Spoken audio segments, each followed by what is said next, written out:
Assalamualaikum warahmatullahi wabarakatuh.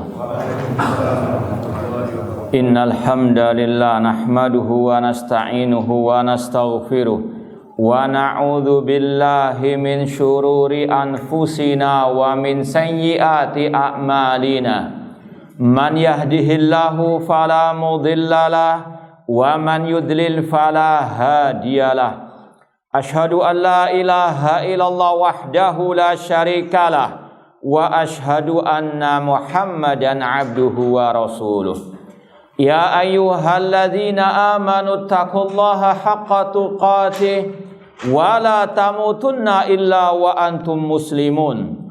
Ya ayyuhan nasu taqu rabbakumul ladzi khalaqakum min nafsin wahidah wa khalaqa minha zawjaha wa batha minhuma rijalan katsiran wa nisaa wattaqullaha alladzi tasaaluna bihi wal arham innallaha kana 'alaikum raqibah.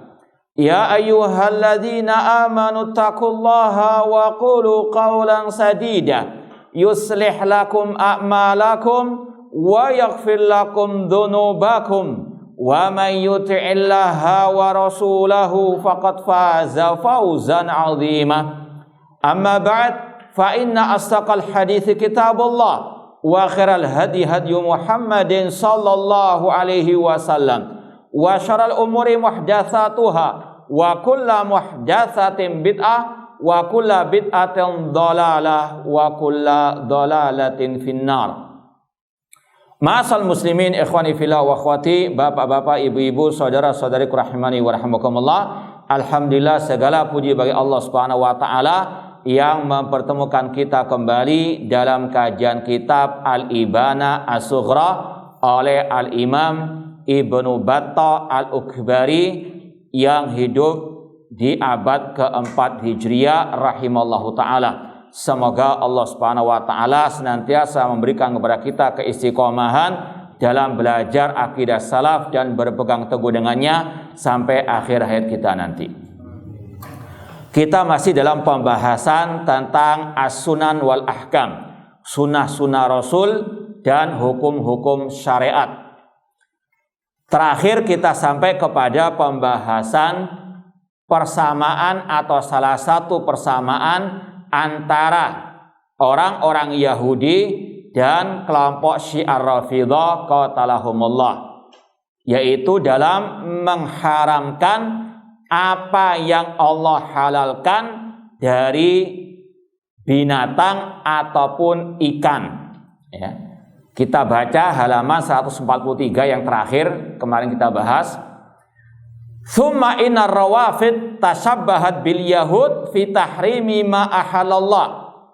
Kemudian orang-orang Syiah Rafidhah qatalahumullah, mereka menyerupai orang-orang Yahudi dalam mengharamkan apa yang Allah halalkan. Wa raddu 'ala Allah azza wa jalla qaulahu. Mereka menolak firman Allah azza wa jalla. Wa aftara 'alaihi al-buhtan. Mereka berdusta atas nama Allah Subhanahu wa taala. Wa harramu al-jiriyya minas samaki. Dan mereka mengharamkan ikan al-jiriyah. Kemarin kita sampaikan apa artinya? Cuma ini arahnya lele laut. Kalau ini apa namanya? Apa namanya itu? Ya, tapi yang di laut. Yang hidup di laut. Sembilang ya, lele laut ya. Ya, ini mereka kelompok Syiah Rafidhah dari dulu sampai sekarang. Kita lihat di internet juga tokoh-tokoh Syiah Rafidhah membahas masalah ini. Mereka mengharamkan as-samak, namanya tadi al-jiriyah, ikan sembilang ya. Pokoknya saudaranya lele lah yang hidup di laut. Ya, itu sebangsa lele. Tapi mereka juga punya kaidah, lele juga haram menurut kaidah mereka. Lele darat laut itu kata mereka haram, selain mereka mendatangkan kedustaan dari riwayat-riwayat imam-imam mereka katanya, mereka juga memakai alasan atau kaidah mereka sendiri. Setiap ikan yang tidak ada sisiknya itu haram menurut mereka. Seperti lele, entah lele laut apa lele apa? darat. Udara tidak ada ya. Baik. Itu kaidah mereka. Sekali lagi, itu bukan hanya di zaman Imam Ibnu Battah Al-Ukbari yang hidup di abad 4 Hijriah, namun sampai detik ini, ya, kita cari di internet, ternyata sampai detik ini mereka juga mengharamkan. Tokoh-tokoh Syiah Rafidhah membahas masalah ini, mengharamkan samak atau ikan namanya al-jiriyah ala wazni al-dhimmi. Haramu al-jiriyah minas samak. Mereka mengharamkan ikan sembilang atau yang sejenisnya, dan juga mengharamkan daging unta. Ini tidak aneh, jangankan masalah fikih seperti ini, masalah rukun iman saja mereka ingkari. Mereka adalah gudangnya kesyirikan, kekufuran, kemunafikan. Kalau kulaan kesyirikan, kekafiran, kemunafikan itu pada Syiah Rafidhah. Mereka mencaci maki Allah Subhanahu wa taala dengan akidah badak mereka, mengatakan Allah tidak mengetahui sesuatu sampai terjadinya sesuatu itu. Bahkan dalam kitab Al-Kafi atau Usul Kafi oleh Kulaini dikatakan bab tentang al-bada'. Dalam riwayat kata mereka dikatakan ma'udhimallah bisyai'in mithl bada'. Tidak ada sesuatu yang lebih mengagungkan Allah daripada akidatul bada', yaitu tadi Allah tidak mengetahui sesuatu sampai terjadinya sesuatu itu. Alias dahulunya kata mereka Allah jahil, sampai terjadi baru Allah tahu. Naudzubillahi min dzalik. Mereka mencaci maki Al-Qur'anul Karim, melecehkan Al-Qur'anul Karim, mengatakan Al-Qur'an yang ada sekarang cuma sepertiga. Dalam kitab juga tadi Usul Kafi Al-Kulaini mendatangkan riwayat Al-Qur'an alladzi nazala Jibril ala Muhammad sallallahu alaihi wasallam sabata asyara fi ayat. Kata mereka Al-Qur'an yang diturunkan oleh malaikat Jibril kepada Nabi Muhammad jumlahnya 17.000 ayat. Sekarang cuma 6.000 sekian.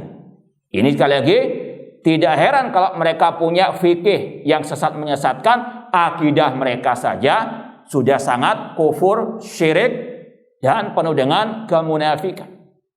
Ya, di antaranya di sini mereka mengharamkan apa yang Allah halalkan, dan sudah kita sampaikan dalil-dalil dari ayat-ayat Al-Quran tentang celaan Allah bagi mereka-mereka yang mengharamkan apa yang Allah halalkan. Ini masih dilanjutkan lagi oleh Imam Ibnu Battah Al-Ukbari. Kalau istilah para ulama, ini munaqashatu qauli al-mukhalifin, membantah, berdialog dengan orang-orang yang menyimpang. Di sini sekali lagi Imam Ibnu Battah Al-Ukbari ingin membantah fatwa Syiah Rafidhah yang mengharamkan ikan sembilang atau istilahnya ikan lilin darat atau laut. Tapi ini sini lebih diarahkan kepada yang laut. Adapun riwayat 316 yang disampaikan oleh Imam Ibnu Battah Al-Ukbari rahimahullah, yaitu ada hadis al-muharrim ma ahalallah kal muhallil ma haramallah. Yang mengharamkan apa yang Allah halalkan itu sama dengan yang menghalalkan apa yang Allah haramkan. Wallahu alam, kita cari dalam tahqiq ya hadis ini atau takhrij hadis ini, kita nggak menemukan sahih atau dhaifnya, wallahu taala alam ya. Cuma sudah kita sampaikan sepakat ijma' Ahlus Sunnah, para ulama mengatakan yang mengharamkan apa yang Allah halalkan ya, ini jelas keluar dari al-Islam. Kalau personnya tentunya sampai tegak al-hujjah, beda kalau jahil ya. Namun sekali lagi Syiah Rafidhah gudangnya kekufuran, kesyirikan, kemunafikan. Namun sekali lagi ini penulis Al-Imam Ibnu Battah ingin membantah lebih terperinci lagi tentang hal seperti ini. Kata beliau, wala alal aktsara minhum mimman yuharrimu hadza. Dan kebanyakan mereka dari Syiah Rafidhah termasuk yang mengharamkan tadi. Di antaranya samak, ikan lele laut ya. Wa ya'ibu aklahu, dan mereka mencelah yang memakannya. Yazni wa yashrabul khamra, wa ya'khudhu amwalan nasi dzulman. Yang halal mereka haramkan, tapi yang haram mereka halalkan. Itulah syiar Rafidhah.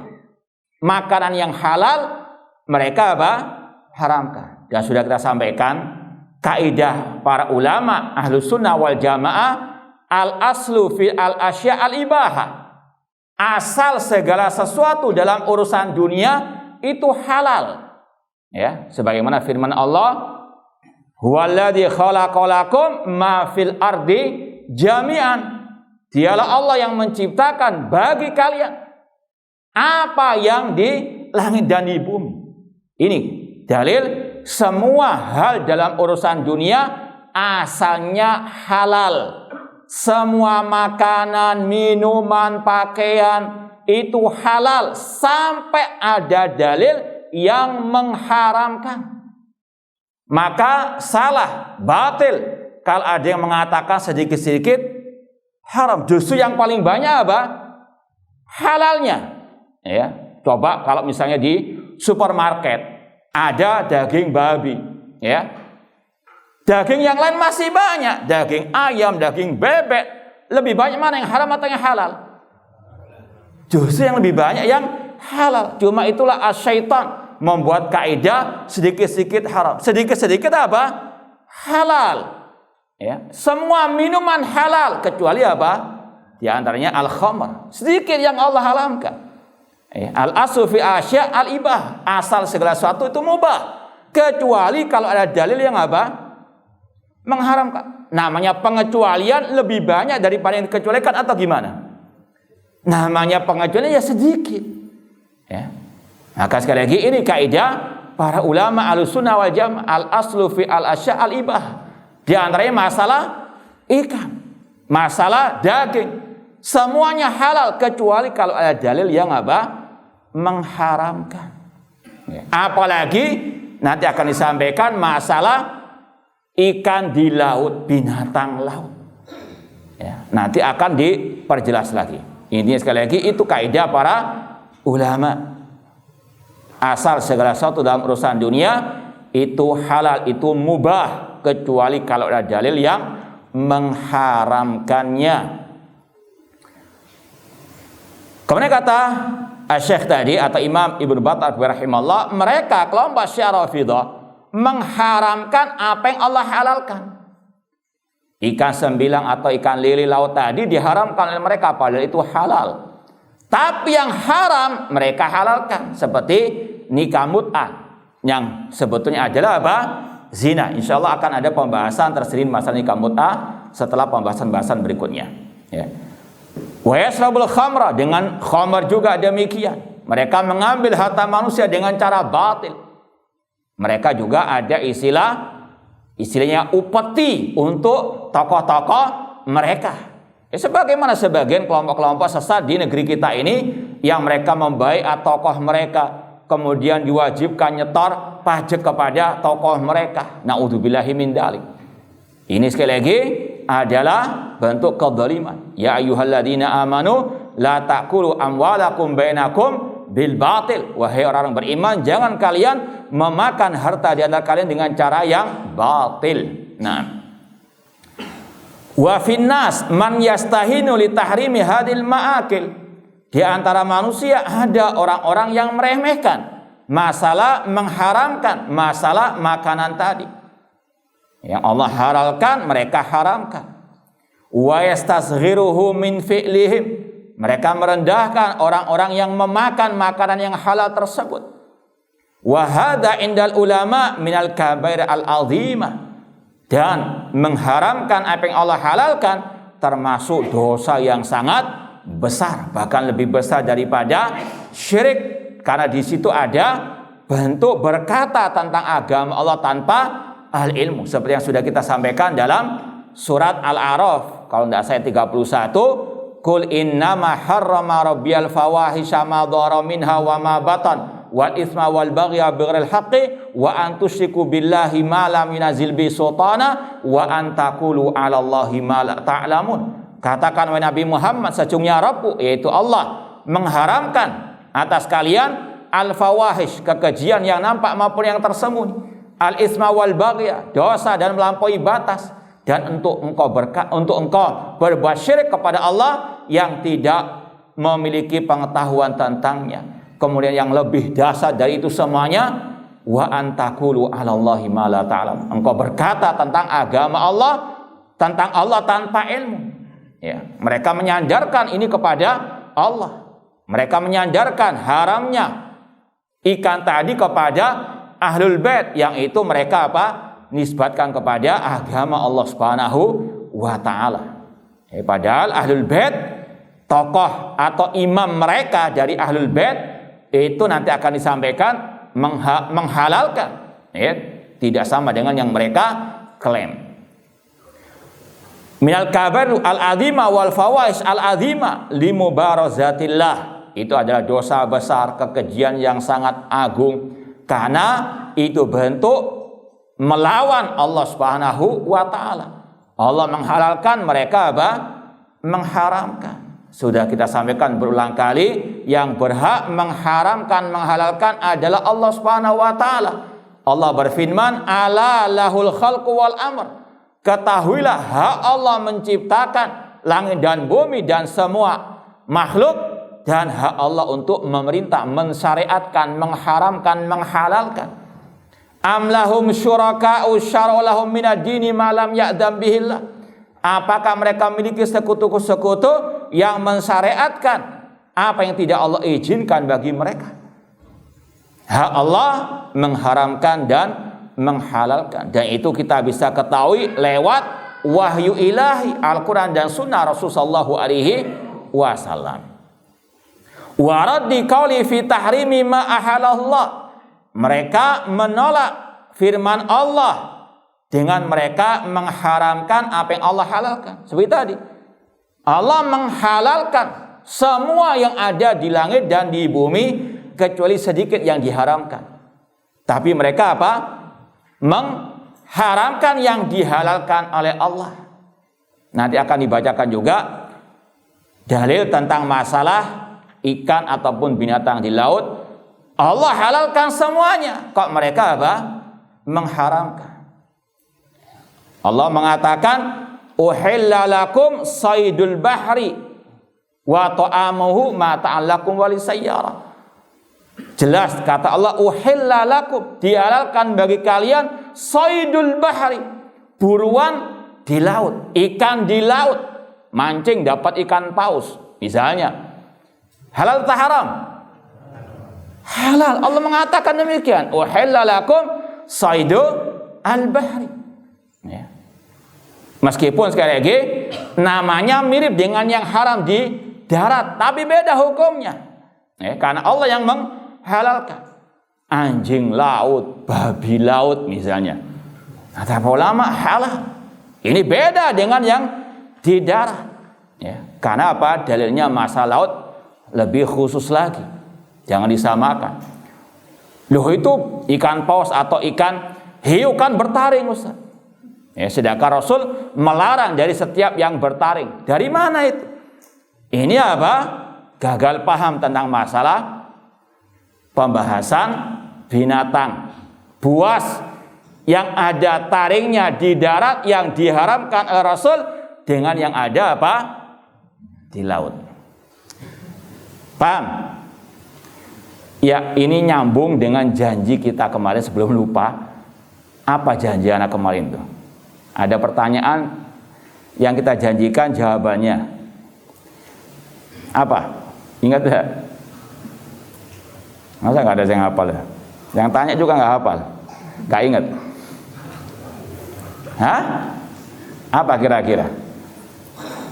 Cuma kalau Allah anak gak bawa buku aslinya, kita mau bacakan dari PDF-nya. Hah? Gak ada yang ingat? Coba kalau utang uang. Baik, masalah menjawab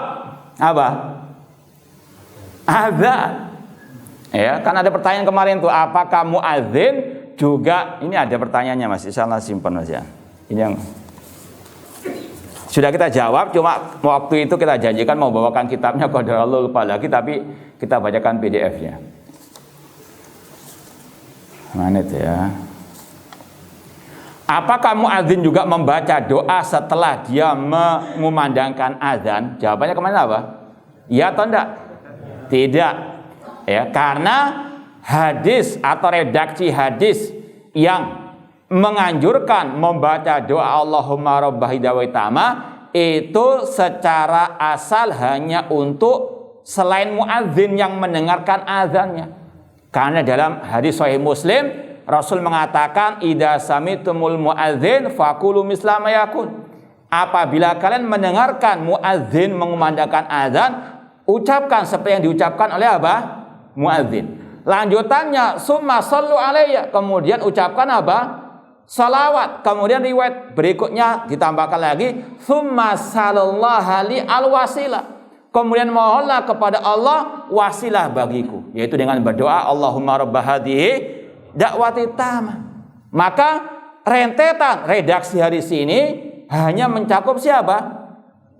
Selain muadzin, meskipun muadzin juga mendengar yang dia apa? Ucapkan. Tapi kalau konsekuensi dia mengatakan boleh membaca doa setelah azan, berarti konsekuensinya dia juga apa? Double ucapan azannya.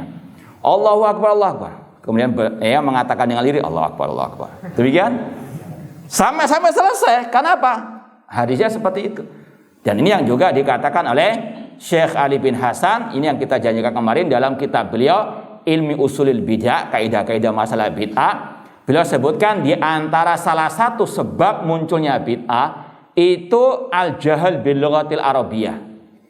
Kejahilan terhadap uslub bahasa Arab.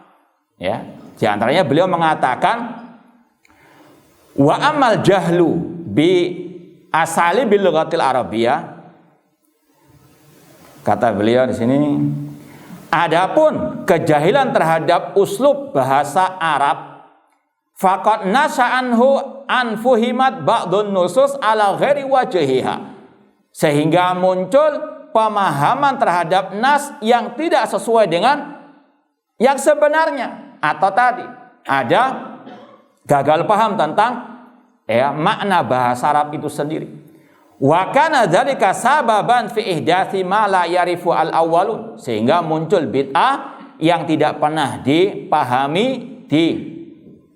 istilahnya ketahui oleh para salafus saleh. Wa min dzalik, di antara sebab munculnya bid'ah gara-gara tidak paham bahasa Arab, qaulu ba'din nas, yaitu ucapan sebagian orang, inna hadis idza sami'tumul muadzin faqulu misla ma yaqul tsumma shallu alayya yutlabu shalah 'ala nabi sallallahu alaihi wasallam dan muadzin aqibal adzan. Yaitu ketika ada kekeliruan dari sebagian orang yang mengatakan hadis tadi, apabila kalian mendengarkan suara muadzin maka tirukanlah ucapannya, kemudian ucapkan salawat kepadaku. Hadis sahih Muslim. Kata sebagian orang, diminta dari muadzin juga bersolawat kepada Nabi sallallahu alaihi wasallam, ya. Walam yutlab minhu an antakuna bi ghairi kafiyatil adzan, meskipun tidak dijaharkan. Wa wajjahu dilalatal hadis ala talabi minal muadzin. Mereka mengatakan hadis itu juga ditujukan kepada yang azan. Bi anal khitab fi qoulihi sallallahu li jamil muslimin, dengan anggapan sabda Rasul itu untuk semua kaum muslimin. Wal muadzin dakhilun fihim, dan orang yang azan masuk ke dalam barisan kaum muslimin. Kemudian kata beliau, wakila ta'wilain jahlun bi asali bil lughah. Ini adalah kejahilan terhadap uslub bahasa Arab. Apa uslub itu ya? Tata bahasa, tata bahasa Arab.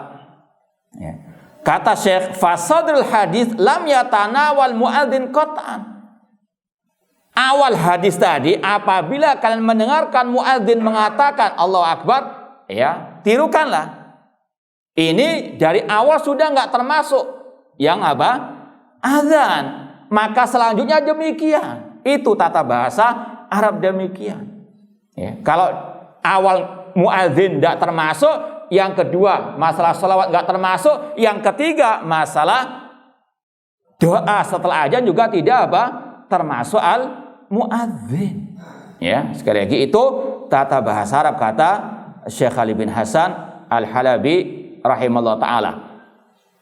Wa qad ajmal awwalun ala anna ma'rifata ma yatawaqqaf ala fahmul kitab was sunnah min khasaisil arabiyyah. Dan para salafus saleh mereka memahami bahwasanya memahami Al-Qur'an dan Sunnah itu diantara lewat bahasa Arab. Ya, makanya hati-hati kalau belajar kepada yang tidak bisa bahasa Arab, ya, ngajar hadis, ya, Bukhari, Muslim dan sebagainya hanya pakai terjemahan. Ini sangat berbahaya. Baik. Dan ini pula yang disampaikan oleh Syekh Al-Albani rahimahullah. Ya, kita mau bacakan sedikit ucapan Syekh Al-Albani tentang masalah ini. Gurunya Syekh Ali bin Hasan juga. Syekh Al-Albani rahimahullah ditanya, hal yasmal an muadzin nafsahu masalan fi du'a Allahumma rabba idawaitama. Apakah muadzin juga termasuk ke dalam sabda Rasul, ya, untuk membaca doa Allahumma rabba idawaitama? Kata Syekh, la yashmal, tidak mencakup muadzin. Li'annahu law kana yashmalhu la kana yajib alai an yu'adzin marratain. Kata Syekh, kalau doa tadi juga dianjurkan kepada muadzin, maka konsekuensinya kewajiban muadzin adzan 2 kali. Seperti tadi. Karena dia disuruh nanti apa? Mengulang lagi ucapannya, double adzannya. Itu konsekuensinya, ya. Wa hadza la yaqulu bihi alimun mutlaqan. Dan ini tidak mungkin dikatakan oleh seorang yang alim secara mutlak, ya. Masih panjang pembahasan, cuma itu intinya. Nah, ini ya kita sudah lunasi hutang kita. Baik, meskipun antum sudah lupa, masya Allah. Baik, lanjut pembahasan ikan lili laut tadi. Warad di qauli fi tahrimi ma ahalahullah. Mereka menolak firman Allah dengan mereka mengharamkan apa yang Allah halalkan. Wa tadyik ma wasa'ahu, dan mereka menyempitkan apa yang Allah luaskan. Sekali lagi, secara asal hukum dalam urusan makanan minuman itu halal atau haram? Halal, luas.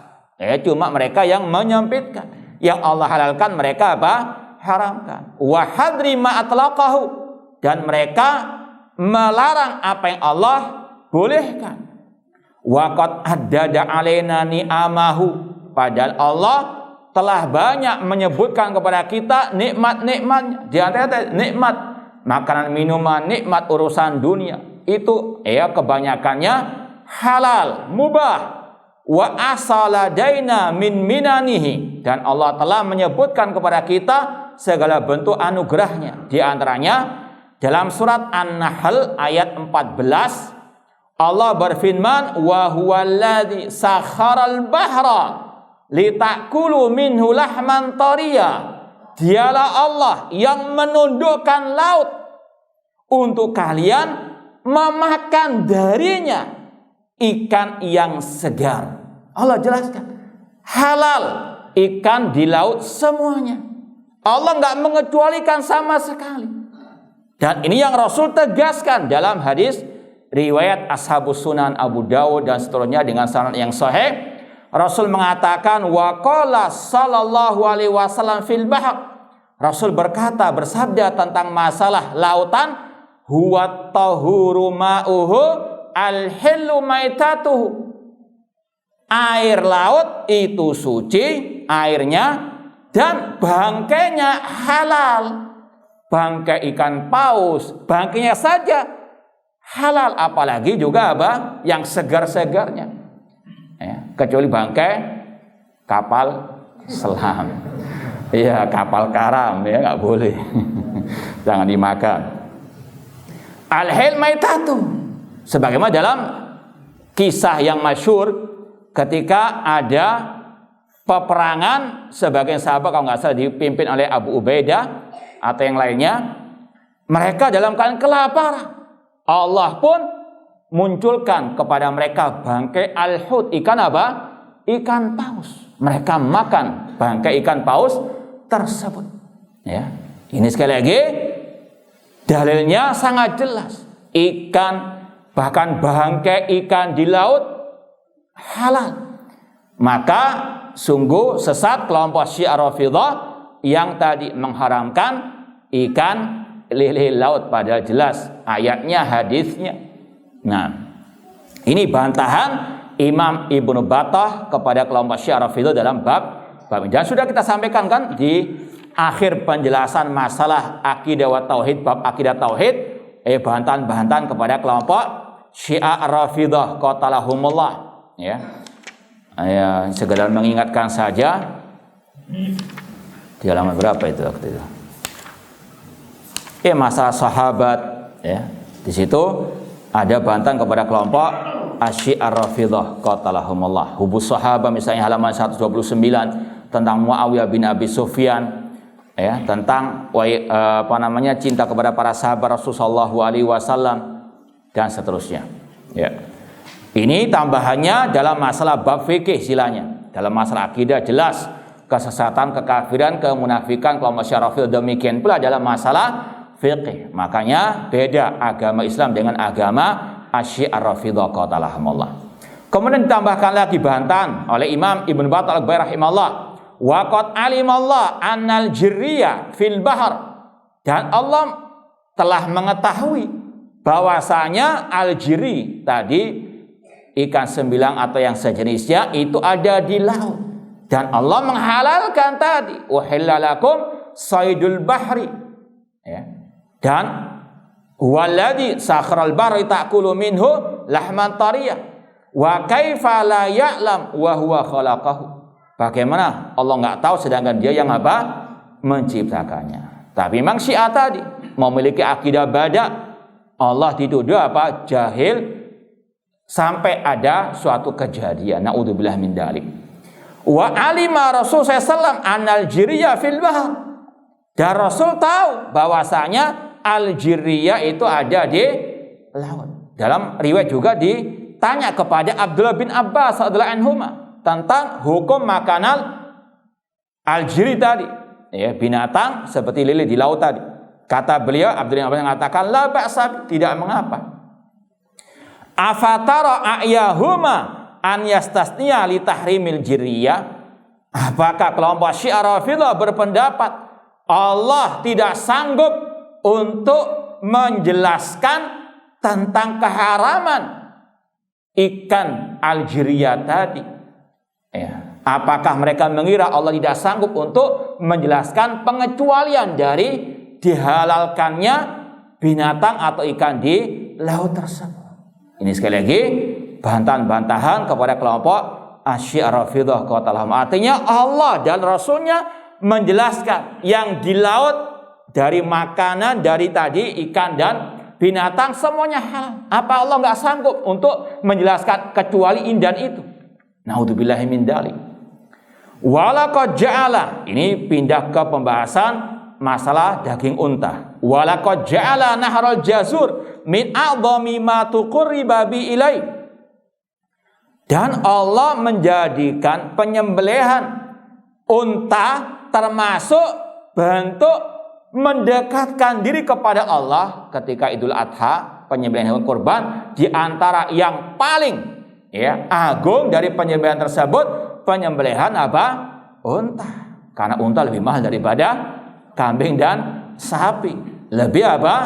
Berharga di sisi Allah. Bagaimana mereka apa? Mengharamkannya. Wa butughiya bihi al-fauz ladai. Dan dengan penyembelihan unta itu akan diraih kemenangan, kebahagiaan di dunia wal akhirah. Sebagaimana Allah firmankan dalam surat Al-Hajj ayat 36, wal budana ja'alnaha lakum min sya'airillahi lakum fiha khair. Dan unta Allah jadikan bagi kalian termasuk syiar-syiar Allah, yaitu tadi pada waktu penyembelihan hewan kurban. Di dalamnya ada kebaikan. Allah halalkan, bahkan termasuk salah satu bentuk ibadah kepada yang mulia, kok mereka haramkan. Kemudian kata Imam Ibnu Battah lagi, wa ja'ala jazaa'a man intahaka hujjahu bi a'dhamin maharim wa huwal wata' an yanharal budana. Bahkan Allah menjadikan sanksi bagi yang jatuh ke dalam pelanggaran ibadah haji untuk menyembelih unta. Ya, ini pembahasan masalah kalau ada orang yang sedang ihram untuk haji, misalnya tanggal 9 Dzulhijjah, ada orang haji suami istri misalnya di kemah di padang Arafah, ya, wallah kebelet kemudian apa? Jima, ya. Padahal dalam keadaan apa? Mereka ihram belum sampai istilahnya tahallul, belum sampai melempar jumrah Aqabah tanggal 10. Maka sanksinya kata para ulama, hajinya otomatis rusak, batal, ya. Tapi bukan apa? Dibiarkan begitu saja. Sanksi yang kedua harus lanjut terus sampai selesai. Sudah batal disuruh apa? Menyelesaikan.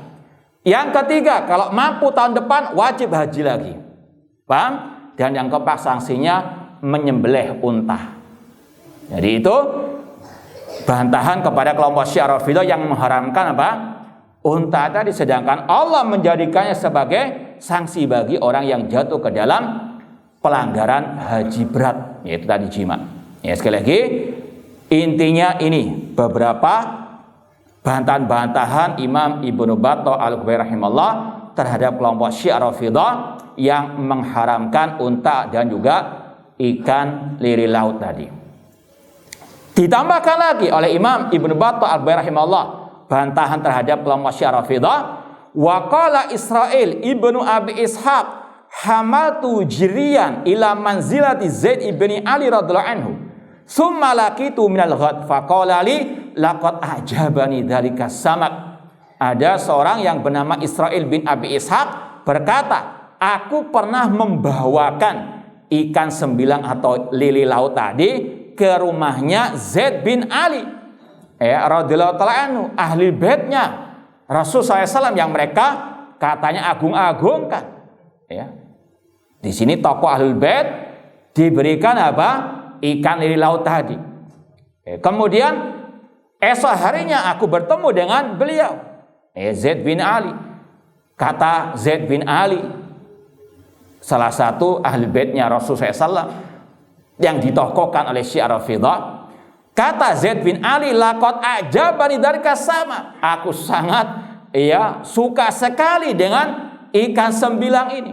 Walaqad balaghani anna qauman yuharrimunahu. Namun telah sampai kepadaku ada sekelompok orang yang mengharamkannya, yaitu kelompok Syiah Rafidhah. Makanya Syiah Rafidhah ketika mendompleng nama Ahlul Bait ini dusta sekali lagi.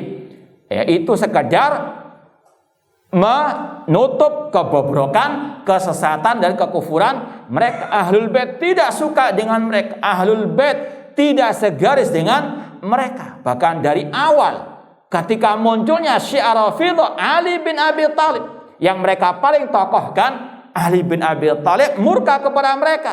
Ali bin Abi Thalib membuat parit dan dinyalakan api, dimasukkan orang-orang Abdullah bin Sabah, anak buahnya Abdullah bin Sabah yang menuhankan Ali. Sekali lagi, kalau mereka mengatakan kita adalah pengikut madrasah Ali, pengikut madrasahnya Hasan wal Husain, kidib semuanya. Dan sebagaimana kata Imam Asy-Syafi'i rahimahullah, ma ra'aitu qaman min ahlil ahwa ashhada bizulmir Rafidhah. Aku tidak pernah melihat kelompok pengekor hawa nafsu yang lebih berdusta daripada kelompok Syiah Rafidhah. Qatalahumullah. Di antaranya masalah ini, Ahlul Bait sangat murka terhadap kelompok Syiah Rafidhah. Dan juga nanti masalah nikah mut'ah. Tokoh-tokoh Ahlul Bait tidak sama dengan akidahnya Syiah Rafidhah yang menghalalkan nikah mut'ah. Mereka mengharamkan. Bahkan dalam Sahih Bukhari, Ali bin Abi Thalib meriwayatkan hadis dari Rasulullah SAW.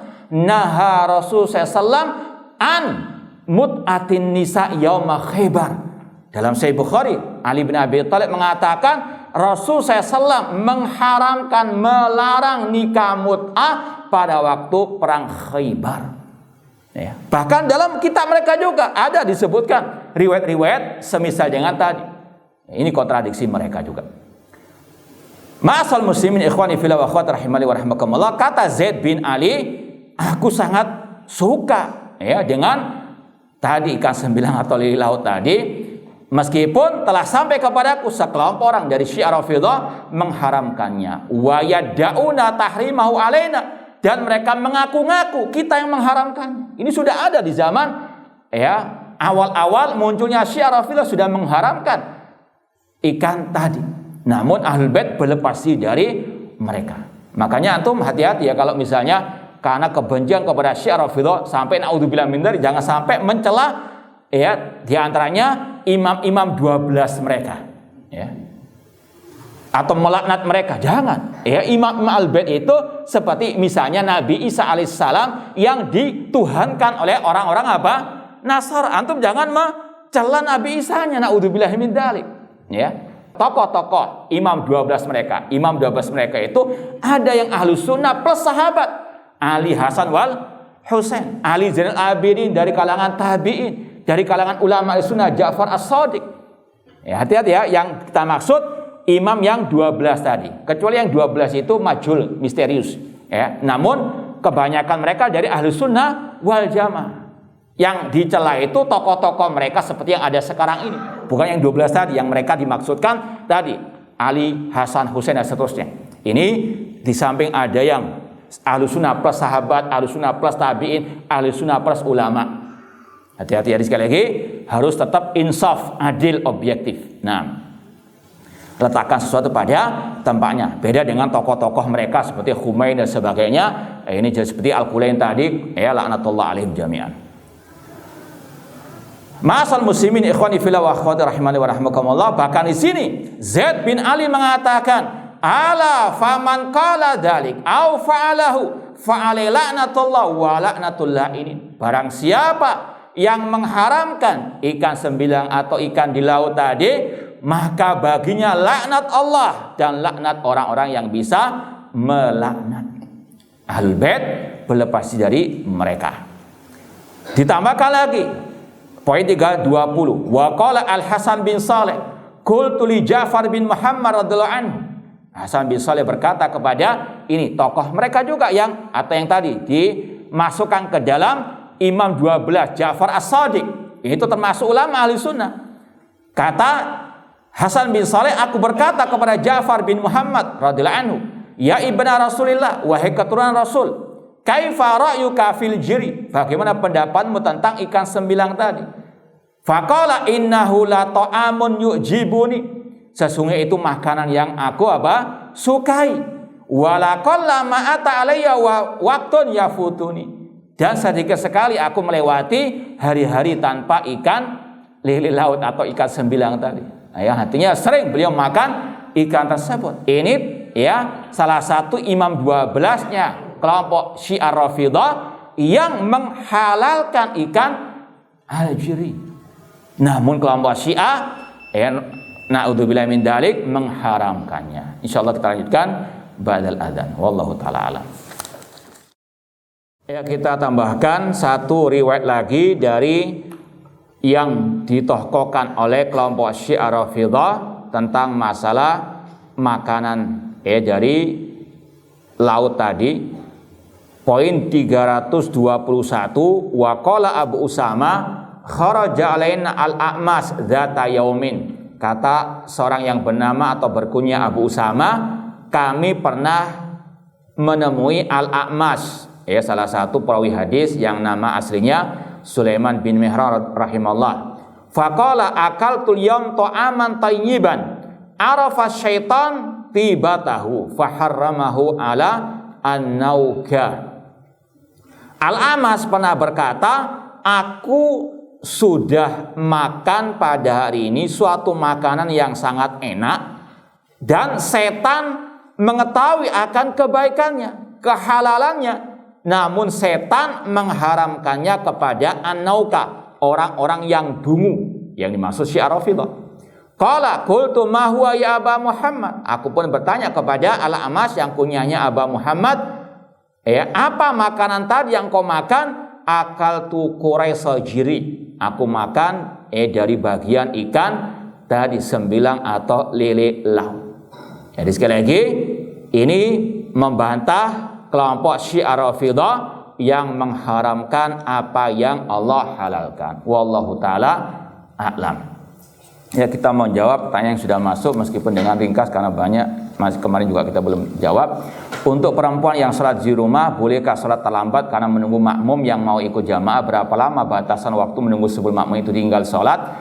Ya, secara asal al-afdal bagi perempuan sholat ya di rumah dan selayaknya tepat waktu. Namun kalau ada hal-hal yang memang tidak bisa ditinggalkan, boleh, karena ini adalah rahmat Allah. Luasnya waktu sholat antara satu dengan yang berikutnya. Waktu sholat duhur ya antara duhur dan apa? Asar. Ya kalau itu relatif. Kalau makmumnya masih di Jakarta mau antum tunggu, berat. Ya, artinya sewajarnya lah. Wallahu taala alam.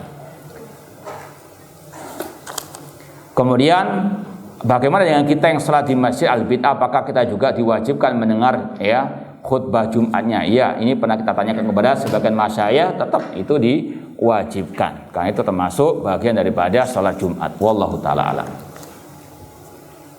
Kebiasaan menanyakan ini halal atau tidak ya, ini kita katakan ya ahlussunnah pertengahan ya. Kalau kita tahu jelas itu dari zat makanannya halal ya, penjualnya juga muslim, ya sudah, nggak usah tanya-tanya apa tanya ini ayamnya disembelihnya gimana dan seterusnya. Ini penjual bukan penyembelih. Jadi sekali lagi ya secara asal itu apa dihukumi halal, kecuali kalau ada korina, hal-hal yang memang ya meragukan dan seterusnya boleh, namun jangan berlebihan. Ada satu kisah ya, orang sudah meninggal rahimahullah, dia datang ini kisah nyata, kisah pribadi apa bukan pengalaman pribadi. Ada seseorang datang kepada ana pagi-pagi dengan bangganya dia mengatakan, ana barusan ngelabrak ya tokoh istilahnya keluntung lah istilahnya yang menjual es krim merek ini ya.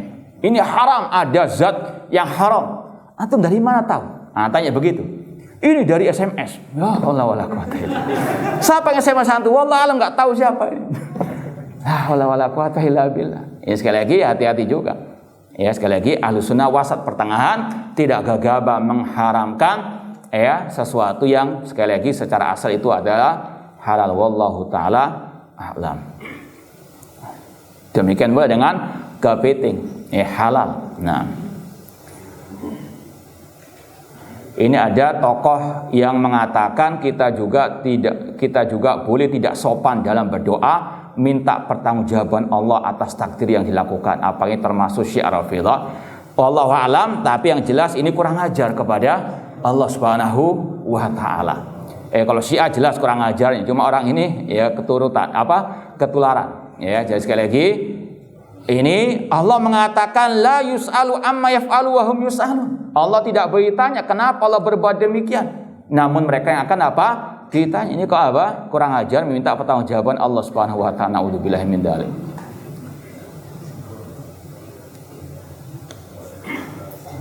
Wallahu alam, ini yang mungkin bisa kita sampaikan, kurang lebihnya mohon maaf. Wa jazakumullahu khairan. Wassalamualaikum warahmatullahi wabarakatuh.